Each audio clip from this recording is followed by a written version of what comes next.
Last Dance, episodes 3 and 4. Didn't think it could get that much better, and it did. Joe Jelnick, Richard Oliver in the chat about what we saw, reacting to it, and then what we're looking forward to going forward. And I know there's a lot to look forward to. So, guys, first, Joe, to you, takeaway, just general takeaway from what you saw in episodes 3 and 4 last night.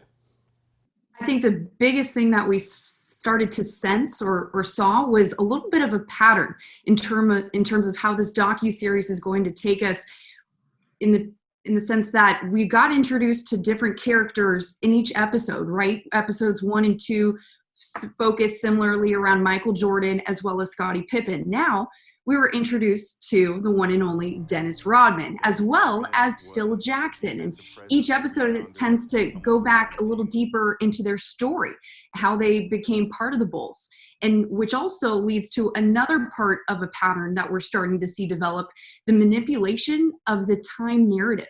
Usually when an author or producer is walking us through a story, it's chronological and it goes in order of time. This is different. The docu-series, we've seen it go back in time and manipulate that timeline. And its impact is it alters the viewer's mood and tone of how we see these characters. And I love the fact that specifically with Dennis Rodman, he has this kind of stereotype, this stigma of this bad boy having come from the bad boy Pistons. And we see his backstory and it changes, I think, in my opinion, a little bit of a different light on him. So I really enjoyed seeing a further pattern develop in The Last Dance. Richard? Yeah, it's interesting, Hector, when you looked at this, I was watching it, kind of what Jill's talking about as well, as there is this crazy jigsaw puzzle that's being put together. And when I say crazy jigsaw, it's a ragged pieces, man. So, it's interesting to see how this thing was constructed, how this Bulls dynasty wrapped up there, the exclamation point, and how just crazy it was.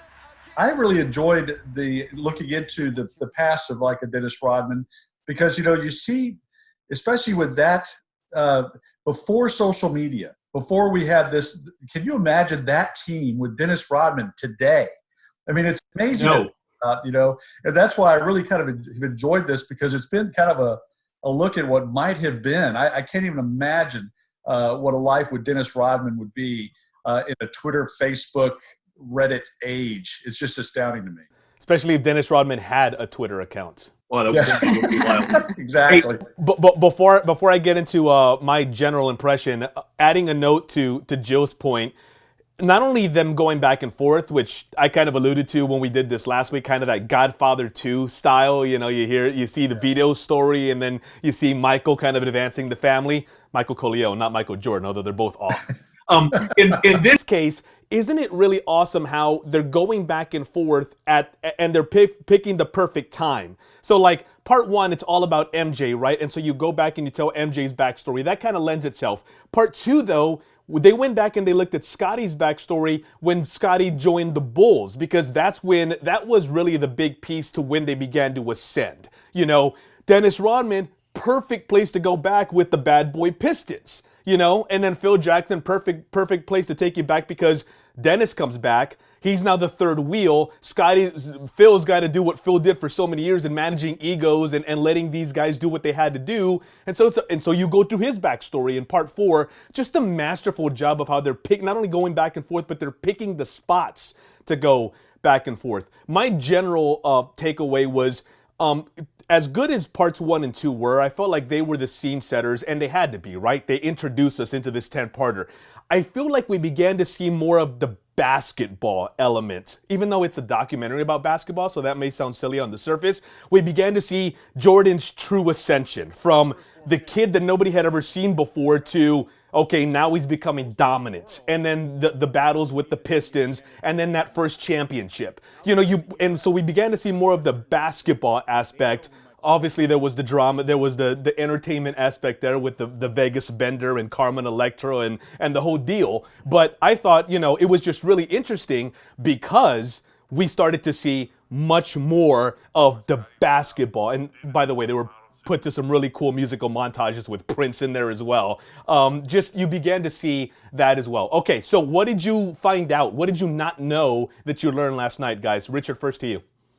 Well, I thought what was interesting was the fact that Phil Jackson was the perfect man at the perfect time.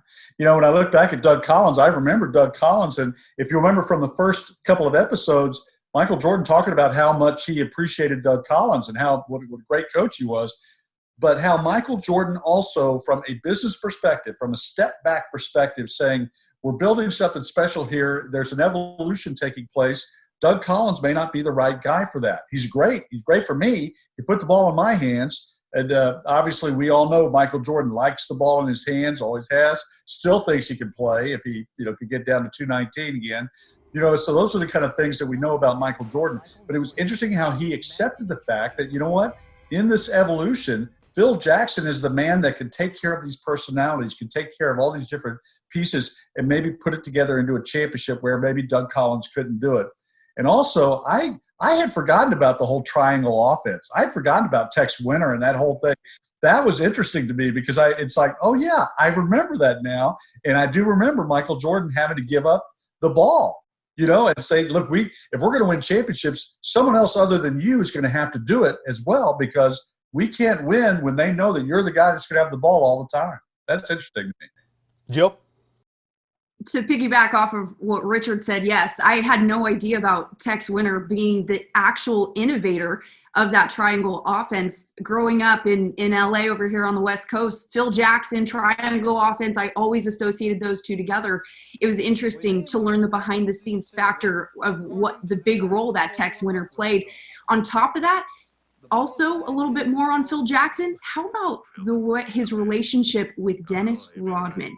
How impressive was that? Phil Jackson as a coach, not only the background of how fascinated he is and his love for Native American history, but also his ability to reach through players and get to players and understand players is what I felt was on an unprecedented level.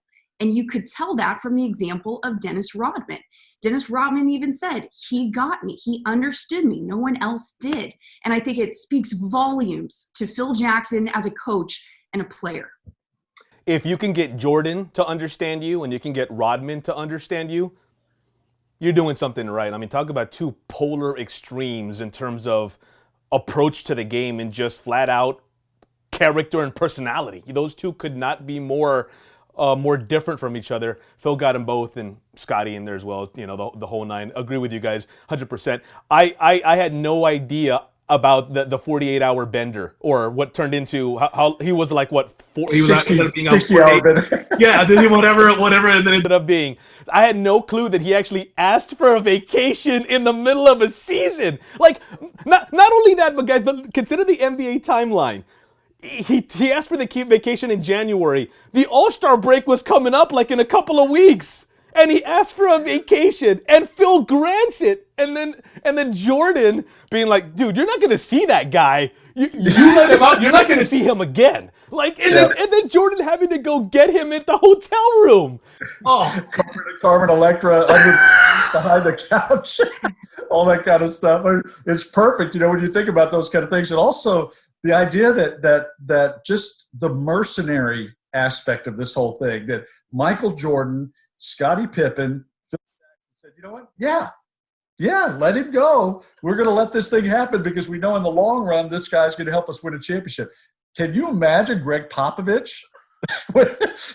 Having to deal with it's bad enough. We saw how the Kawhi Leonard thing, fell apart. I just can't. He took a whole year off. So, oh my gosh, it's just amazing. Richard. To that point, remember Pop? Well, you'll remember this. Pop was the GM in '94, '95 when Dennis was here. And the reason, and really to this day, you really can't blame Pop for pulling as bad a trade as that was in hindsight, getting Will Perdue for Dennis Rodman. You really can't blame Pop for that because he was like, I want no part of this guy. This guy plays by his own rules. I don't want him. But I don't think it's as simple as black and white. Well, that means that Phil's better than Pop because Phil found a way to control him while Pop couldn't. No, MJ found a way to control Dennis. Phil was integral, but if Jordan's not on that team, I don't think Phil has the same level of success with Rodman. So I don't think, while it's easy to, because that's one of the things I thought about was he got out of town in San Antonio because the Spurs just could not withstand everything that came with Dennis Rodman while Chicago could. Does that mean that Chicago was able to do something the Spurs weren't able to? Yes. but not because of Phil Pop directly so much as because Chicago had the greatest and most intimidating basketball player who's ever played. Okay, and that could be an entire discussion for another different day there in the Pop Phil discussion. But moving on, guys, thing you're looking forward to the most now as we head into episodes 5 and 6. Jill, first. How much they touch on the dream team and how they approach that. I'm curious to know how that plays a factor in terms of, one, the timeline, but also developing Michael Jordan as a character, because I think that was an instrumental part in his career that allowed us to see a different side of Jordan. Yeah, no, I agree. In fact, I was going to mention the Dream Team because they kind of touched on it in the advance of that, because the idea that was the best collection of basketball talent that will ever be. And it was interesting to see, when you had Magic Johnson and then Michael Jordan, all these alpha males who came together to play in that tournament and to play in the Olympic tournament, and what it did for basketball, what it did for the NBA. I mean, we still look back. I mean, it's been 36 years, whatever it is. I have to do arithmetic. 26 years. Jill's the mathematician to this crowd. We'll let her do that. It was a long time ago. Yeah. Long time ago. So you look at those kind of things, you think, this is the guy.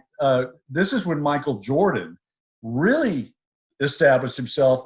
Not only he was a luminary already, but in that 84 team, he became, something supernatural. And I look forward to seeing that. But also the idea that, listen, we've seen how all these disparate pieces have come together for the Bulls. Now we're talking the playoff run, and now we're talking the championship. It's going to be a lot of fun to see how this happens. Plus, more Steve Kerr. We need some more Steve Kerr. We need more Steve Kerr, absolutely. I expect the Dream Team episode to also hit on this. When I look back at that time, in 92, Jordan had already won 2 titles, right? His Bulls had just beaten the Blazers in the 92 finals when they all got together for that Dream Team. So the torch had already been passed. Mike, the greatest player in the game for at that point, the previous 6 or 7 years in terms of individual talent, was now among its greatest winners. So the torch was passed, if you will. But I feel like what we're going to see in the 92 Dream Team, and other documentaries have kind of shown this already, is that was the ceremonial passing of the torch. We hear that all the time, right? The ceremonial passing of the torch. Here in San Antonio, when Tony passed it to, when Tim passed it to Tony, when Tim and Tony passed it to Kawhi. The ceremonial passing of the torch, seeing Magic, Bird, and Jordan on the same team, and everyone to a man on that team, stacked full of Hall of Famers, everyone except for Leitner on that team is on the Hall of Fame. Every single person saying Michael was our best player. It leaves this indelible mark of this guy is without a doubt the greatest player who ever lived, at least for me. If 11 of his contemporaries, for lack of a better word, because MJ has no contemporary, if 11 of the other greatest basketball players of all time, and certainly the 11 of the 12, 13 best in that time, all agree that he is the man. He is the alpha male. It was the moment when there was no more doubt. MJ is probably the greatest basketball player who ever lived. And oh, by the way, he'd come back from retirement like after a year later and then win 3 more. So also, next, either episode 5 or 6, it's supposed to be kind of the Kobe episode. Have you guys heard that? No. There's supposed to be some Kobe, and my guess is they'll kind of tie it into Kobe's rookie year and how here comes the next Jordan. That's my guess. But I'm hearing Kobe is coming up next. Could be wrong, but that will be interesting, because if there's ever anything we've seen close to Mike in terms of the prowess and in terms of the way he played, how he looked on the court, it is Kobe Bryant. You guys have any initial thoughts on that? Yeah, Jill does. Yeah, I'm looking forward to that. Yeah. He said, Jill, or I was going to say, Jill and I have talked about this. Kobe is the closest thing to an assassin like Michael Jordan was of any player I've ever seen. No doubt. And again, we'll get when this thing ends, we'll get into the MJ, LeBron, Kobe conversation. We'll wait, but I totally agree, Richard. In terms of MJ, it's not LeBron. It's LeBron to me is closer to Magic. It's Kobe. Kobe was Kobe, man. Kobe's the closest thing we've ever seen. All right, guys. Appreciate it. Thank you so much. I guess we'll do this again next week, after episodes 5 and 6. Sounds good. Can't wait.